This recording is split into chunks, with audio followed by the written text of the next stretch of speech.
I'm Susan Page, Washington Bureau Chief of USA Today, and this is Capitol Download. We're at the Pentagon with the 23rd Secretary of the Air Force, Deborah Lee James. Thank you so much for joining us. Thank you, Susan.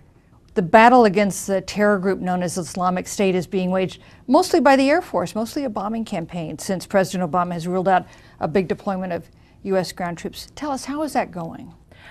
Susan, I think we are making very solid progress in the fight against ISIL. We have been doing in the United States Air Force more than 60% of the strikes to date. We've done more than 95% of the intelligence, surveillance, and reconnaissance, the vast majority of the mobility, and the vast majority of the tanker, the gassing of the aircraft to keep them flying. And on the ground, of course, ISIS is not waving that flag around quite so openly anymore. So our efforts have succeeded in getting them to change their tactics, techniques. They're going much more underground. And so we need to have strategic patience, though, because this will be the long ball. This will be a fight which will likely take years, and so we just have to keep at it. Have there been any surprises since this campaign began? Anything that we didn't expect at that point? Well, the very fact that we have this campaign at this moment is somewhat of a surprise. I think most Americans would agree. We did believe that we would have a bit of a strategic pause in the Middle East as we wound down the combat operations in Afghanistan. So the very fact that we are in this campaign is somewhat surprising. Are there limits to what we can expect to do with a bombing campaign without having more boots on the ground there? Well, of course, we are intending to have the boots on the ground in the form of the Iraqi army, the Syrians, and that's what that training effort is all about. So we do view it as a total campaign. Again, heavily air at this moment. The ground will also follow, and it is joint and it is coalition as well. But we haven't really been able to count on the Iraqi armed forces despite all that training. The Syrian rebels, that's been a very problematic enterprise. Has that created challenges for you in this bombing campaign?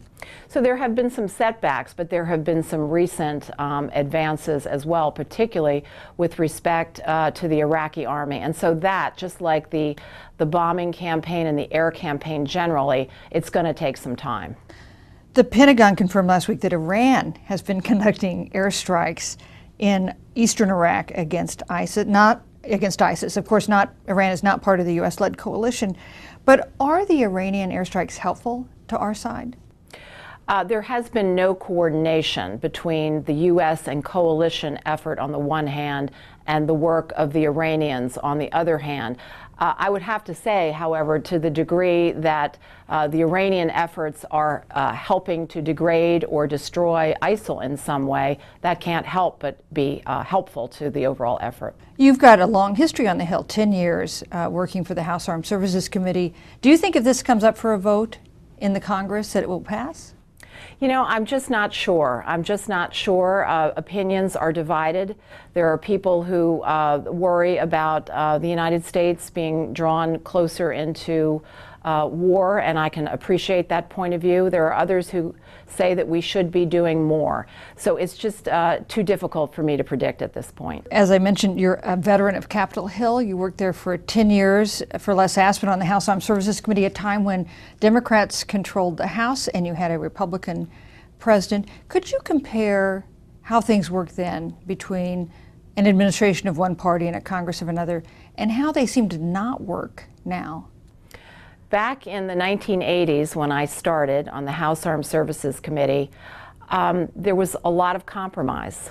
Members seemed to know one another quite well, not just professionally, but also personally, and therefore they could talk more together about any number of issues. And there seemed to be more civility, perhaps, in those days, that you could disagree but not walk away necessarily mad and refusing to discuss various items.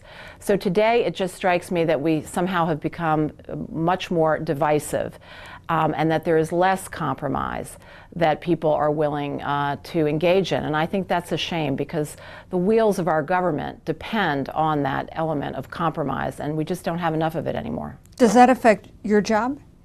Well, of course, it complicates the job. You're implementing the move to open jobs in the military to women, more jobs. And gay men and lesbians can now openly serve in the U.S. military, but transgender people are still barred. Does that make sense to you? You know, I think that is likely to come under review in the next year or so. So I think we should stand by, and times change, and we'll just have to see what happens there. From your point of view, is there a readiness reason why transgender people should not be allowed to serve? From my point of view, anyone who is capable of accomplishing the job should be able to serve. And so I wouldn't be surprised if this doesn't come under review. Deborah Lee James, thanks for joining us on Capitol Download. Thank you, Susan.